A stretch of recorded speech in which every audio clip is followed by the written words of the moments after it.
Bismillah walhamdulillah wassalatu wassalamu ala rasulillah wa ala alihi wa sahbihi wa man walah. Assalamualaikum warahmatullahi wabarakatuh. Waalaikumsalam warahmatullahi wabarakatuh. Hampir lupa pula nak bagi salam. Biasa program meja buku tak ada bagi salam. Sebab semua live. Semula lah. Ni video YouTube tak ada live. Siapa yang dekat tu bolehlah datang. Siapa yang dekat, mana nak tahu korang dekat ke tak? Korang nampaklah iklan meja buku tu, iklan program tu, korang nampak maksudnya dekat tu. Maksudnya dekat boleh datang lah tu. Sebab sekarang kita iklan dekat orang dekat je. Kita tak berapa, ada je masuk grup dari Kuala Terengganu, grup Perak, tak adalah aku nak share iklan program tu ke sana. Macam mana pula dia nak datang sini? Dia dah dengan PKPB-nya nak datang apa lagi, nak rentas daerah pun letih, lagi nak rentas negeri. Hampir terlupa nak bagi salam. Jumpalah lagi minggu ni. Kita sembang buku kita. Sebelum ni pun program tu pun sembang buku. Sekarang tukarlah. Habis yang program malam tu? Malam tu sekarang meja buku. Meja buku Dulu tak ada meja. Sekarang meja dah ada. Tukar nama. Dia bukan meja pun. Dia bukan meja secara literal. Dia meja secara figuratif. Meja. Macam mana nak kata? Dia macam bila nak open table. Bukan mesti open table. Kan? Bukan mesti meja. Lepak lah kiranya. Ni tak adalah meja bulat kan. Kita tak ada, kadang tak bentuk bulat pun. Kadang meja ni pun bukan peta, rectangle. Rectangle kan. Meja buku. Tu kita punya program malam lah. Sejam je. Siapa yang nak tahu info program, boleh juga, ada juga kita punya buku-buku yang kita jual. Apa lagi? Setakat ni tu je lah program yang kita buat. Buku yang kita jual ada. Kita punya link media-media sosial tu. Boleh follow, video lain. Apa benda video-video yang kita buat. Boleh masuk kat situ untuk dapatkan, boleh kata, update setiap masa. Sepanjang masa dapat update yang baru. Kita tak ada update benda dah keluar sehari baru kita update. Tak ada lah dekat grup-grup ni. Biasa kita akan share benda yang hari tu benda dia upload lah. Biasanya seboleh-bolehnya kita akan share tak sampai sejam. Lepas kita buat benda tu. Tapi kadang aku biasa terlebih sejam. Asalah sibuk. Walaupun sendiri buat schedule, sendiri lupa. Biasa tu. Dia hal buat schedule ni, kita jangan macam mana, salah. Orang buat schedule ni salah. Dia fikir ideal schedule. Dia tak nak fikir realist schedule dia. Bila dia buat ideal schedule, dia tak dapat follow. Betul. Macam aku selalu buat dulu schedule belajar. Schedule belajar sampai 4 jam. Come on lah. Aku tak nak buat schedule sampai 4 jam. Aku tak pernah tetapkan masa. Kalau buat jadual belajar tak pernah tetapkan masa. Just subjek apa aku nak belajar, tu je. Tapi tu tak follow. Yelah, sebab kita duk fikir, yelah biasa orang buat schedule, orang buat jadual. Kata, aku mesti sehari aku mesti belajar 4 jam. Come on lah. Tak kenali diri kau sendiri. Kenali diri sendiri dulu. Orang sufi selalu kata kan, Awaludin ma'rifatullah kan. Ni kenal diri sendiri dulu. Apa yang kita sanggup buat, apa yang kita boleh buat, baru kita buat jadual. Lepas tu letak reward. Reward penting. Letak reward tu dalam jadual. Kau belajar sejam, kau boleh main game 2 jam. Settle. Kau akan tak apa, aku belajar sejam dulu, nanti aku main game. Mesti kau takkan buat tak apa, aku main game dulu 2 jam, nanti aku belajar sejam. Tak ada, kau takkan buat macam tu. Sebab first kali memang dah niat kau nak belajar kan. Jadi kau nampak yang benda tu mudah kau pula nampak reward di situ kan. Jadi kau dengan senang hati boleh buat benda tu. Buatlah sejam. Lepas tu baca buku. Macam mana? Schedule baca buku kan. Seminggu 1. Lagi cepat habis, lagi cepat banyak masa. Lagi banyak masa. Buatlah. Buat schedule. Buat schedule yang jangan ideal sangat. Buat schedule realistik sikit. Berpijak lah di bumi yang nyata. Sambung lah lagi minggu ni. Kita baca sembang buku. Kita baca Aku Mahu Bertaubat Tetapi. Ini risalah. Asalnya risalah ringkas je. Asalnya risalah ringkas. Dia bukan satu buku. Dia bukan satu kitab yang dah dijilidkan. Dia bukan satu kitab yang dah dijilidkan. Dia risalah biasa je. Tapi bila dah diterjemah, macam kolokium tu.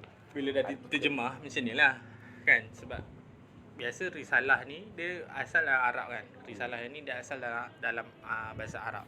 Dalam bahasa Arab dia tak terjemah ayat Quran, dia tak terjemah hadis. Sebab tu dia pendek, tak tebal. Jadi pendek. Ini dia dia terjemah. Ayat Quran terjemah kadang dia letak ayat Quran yang asal, lepas tu dia terjemah lagi. Dia dah jadi double kat situ. Tapi tak semualah, ada yang dia terus bagi terjemahan je. Nah, even hadis pun ada matan dia, lepas tu ada terjemahan. Lepas tu yalah pun saiz dia yang agak kecil kan. Asalnya risalah saja. So sebelum kita mula kita sorry in advance lah. Sebab dah nak hujan ni, kita pun buat open air. Kalau nak kita orang ada boleh dengar lah ni budak-budak ni. Boleh dengar budak-budak ni. Kalau nak dengar kita buat dalam studio, like, share, subscribe lah. Lagi kan. Boleh kita orang sewa. Boleh lah kita orang sewa dapatkan satu bilik. Macam mana. Tak pun boleh beli buku-buku yang kita orang jual apa semua. Pakar. Muka surat 33 bab 5, rintihan-rintihan. Apakah aku akan diampunkan dosaku terlalu banyak? Ada insan yang berkata, aku ingin bertaubat tetapi aku merasakan bahawa dosaku terlalu banyak. Aku telah melakukan pelbagai jenis maksiat dan pelbagai perkara buruk dan aku tidak tahu apakah mungkin aku ini dapat diampunkan oleh Allah terhadap perkara-perkara mungkar yang telah aku lakukan dulu. Jawabku, wahai saudaraku yang mulia, ini bukanlah suatu masalah yang hanya terjadi kepadamu.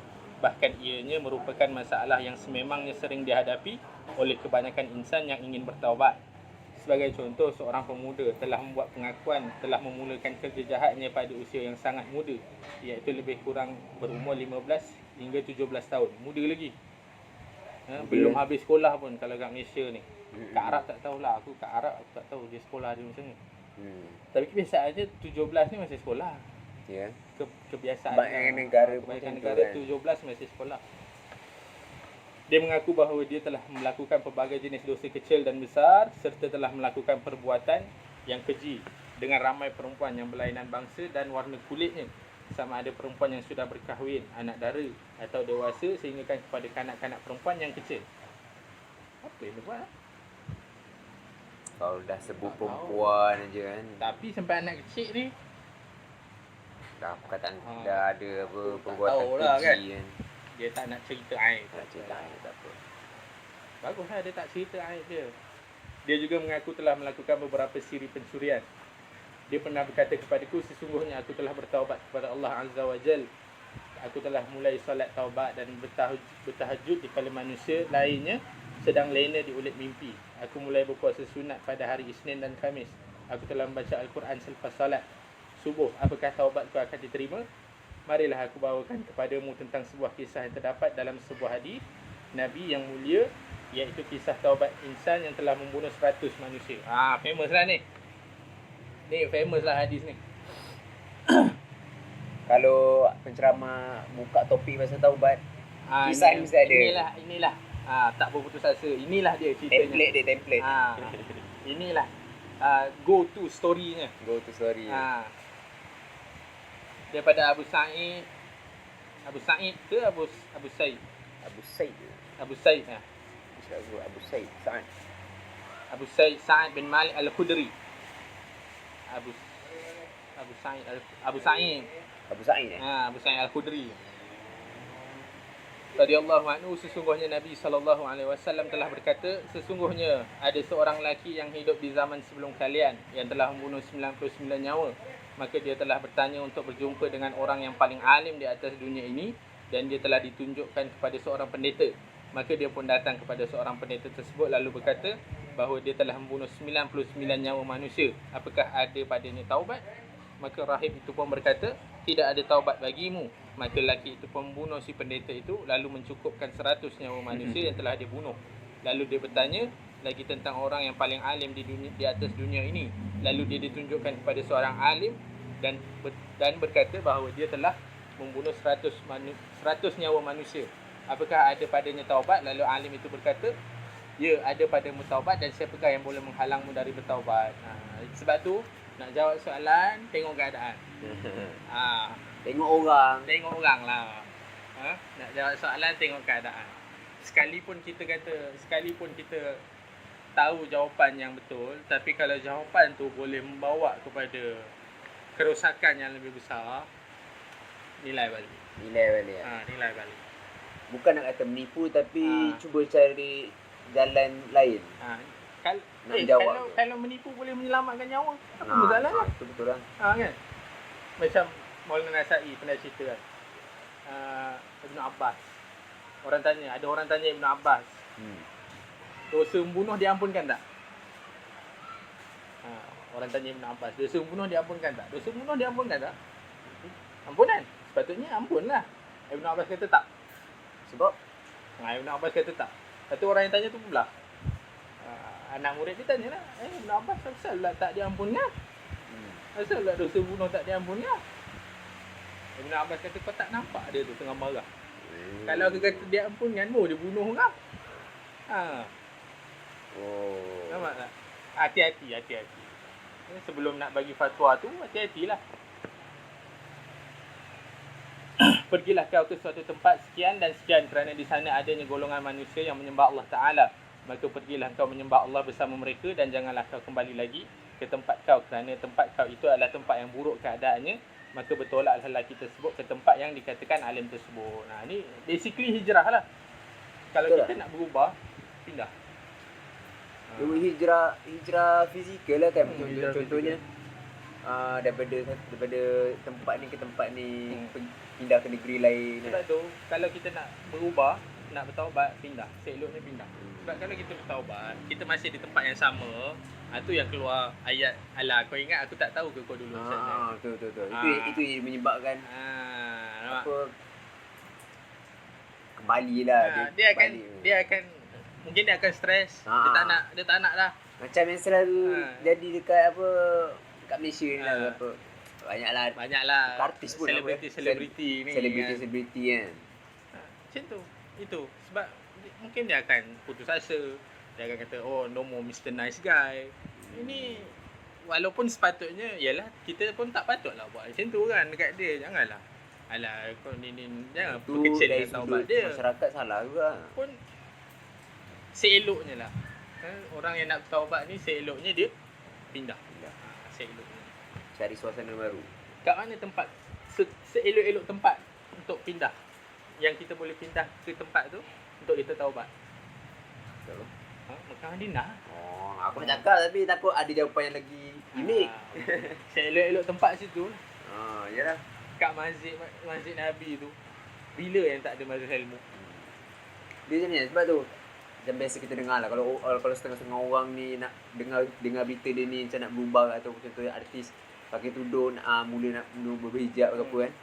Dia orang akan ada berita pula dia orang akan pergi ke buat umrah kan. Masalahnya pergilah sana kan. Mekah kan, Masjidil Haram. Bila Masjidil Haram tu tak ada orang solat dalam tu. Sepanjang masa ada orang solat dalam tu. Tak pernah tutup. Tak macam Malaysia sekarang lah.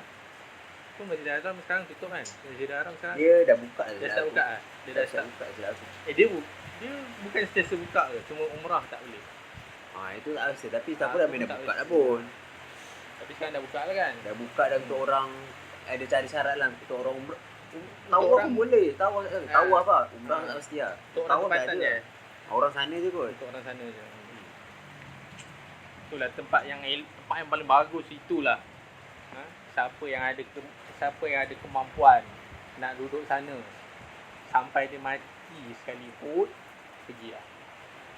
Eloklah mati kat sana. Mekah dengan Madinah, eloklah kat sana. Siapa yang ada kemampuan, siapa ada kemampuan pergilah. Jangan disayang-sayang sangat harta kat sini, pergi je sana. Wah. Apa yang tak ada kat sana, semua kat sana. Kalau ikut niat kita, niat aku dan aku pun kan. Kalau memang duit kan, memang nak pergi kan. Betul. Aku ni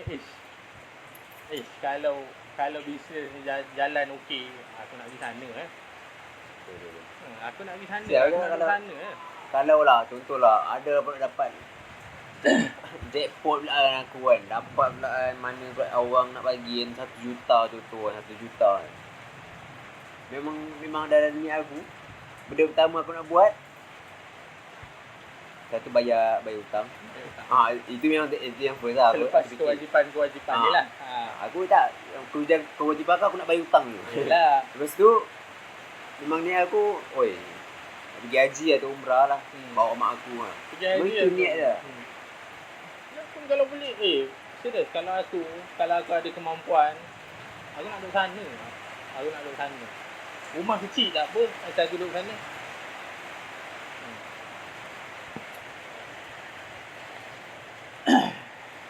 Ketika dia sampai di pertengahan jalan, maut pun datang menjemputnya. Maka berbalahlah malaikat rahmat dan malaikat azab. Macam mana dia bergaduh tu, tak tahulah. Aku tak tahu macam mana dia bergaduh, tak nampak. Aku tak ada masa tu. Sebab aku pergi Raya Lahul Zembel. Berkatalah malaikat rahmat, dia datang dalam keadaan ingin bertaubat dan menghadap hatinya kepada Allah. Dan berkata pula malaikat azab, sesungguhnya dia tidak pernah langsung membuat perkara kebaikan.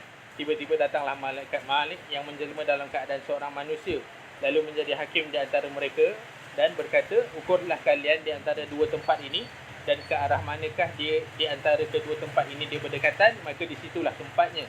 Maka para malaikat tersebut pun mengukur dan mereka mendapati mayat lelaki tersebut lebih dekat ke tempat yang ingin ditujuinya.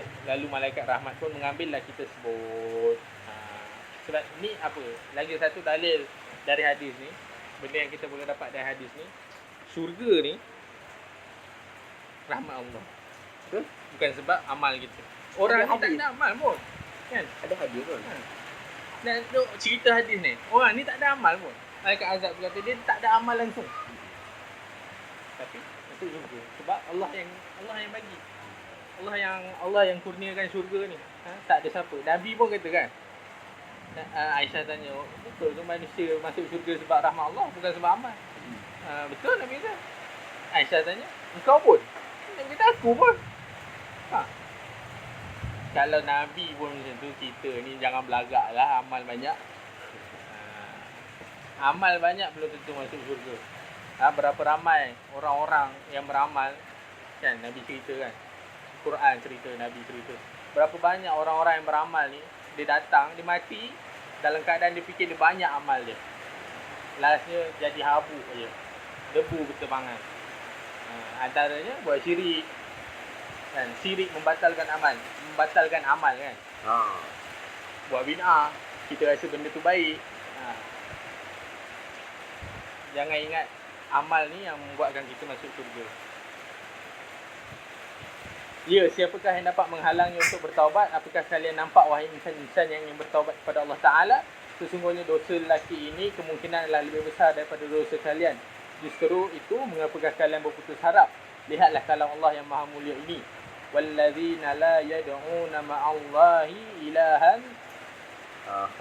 akhara wa la yaqtuluna an-nafsa ولا يقتلون النفس التي حرم الله إلا بالحق ولا يزنون ومن يفعل ذلك يلقى أثاما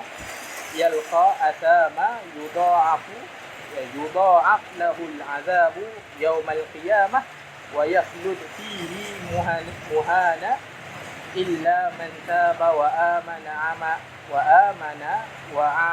وعمل عملا صالحا فأولئك يبدل الله سيئاتهم حسنات وكان الله غفورا رحيما. wa man taba wa amila salihan fa innahu yatubu ila Allahi mataba. Ni minggu lepas kita dah baca ni. Kan? Minggu lepas kita dah baca ayat ni. Dan orang-orang yang tidak mempersekutukan Allah dengan sembahan lain dan tidak membunuh orang yang diharamkan Allah kecuali dengan sebab yang benar dan tidak berzina. Dan sesiapa yang melakukan demikian itu, nescaya dia mendapat azab yang berat. Akan dilipat gandakan azab untuknya pada hari kiamat, dan dia akan kekal dalam azab itu dalam keadaan terhina. Kecuali orang-orang yang bertaubat dan beriman dan melakukan amal soleh, maka dosa-dosa mereka digantikan Allah dengan kebaikan. Allah Maha Pengampun, Maha Penyayang. Sesiapa yang bertaubat dan mengerjakan amalan soleh, maka sesungguhnya dia telah bertaubat kepada Allah dengan sebenar-benar taubat. Yang penting taubat. Jangan tangguh-tangguh. Ini jangan tangguh-tangguh.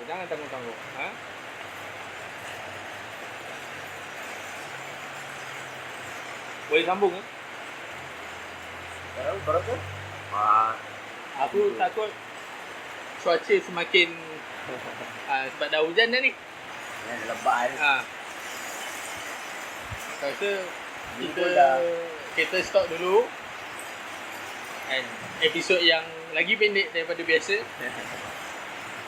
Stop dulu kot. Cukuplah sampai situ dulu. Tajuk lah. Satu topik dulu. Cukuplah sampai situ. Minggu depan kita sambung lagi. Apa nak cakap? Kalau ada cadangan, kritikan, apa lagi? Kalau ada cadangan tempat-tempat, cadangan tempat-tempat, nak offer, nak sponsor. Nak sponsor tempat, bolehlah kita. Masuk je kita punya media sosial tu. Masuk je. Kita punya link-link media sosial. Reach out pada kita lah. Apa lagi? Jangan lupa like, share, subscribe. Beli buku. Baca buku. Dan jangan stop baca buku. Apa lagi? Jaga jarak. SOP. Jaga SOP. Cukup lah. Kat situ. Setakat ni dulu itulah. Minggu depan jumpa lagi. Subhanakallah wa bihamdika asyhadu an la ilaha illa anta astaghfiruka wa atubu ilaik. Sallallahu ala Muhammad wa ala alihi wa sahbihi wasallam. Walhamdulillahirabbil alamin.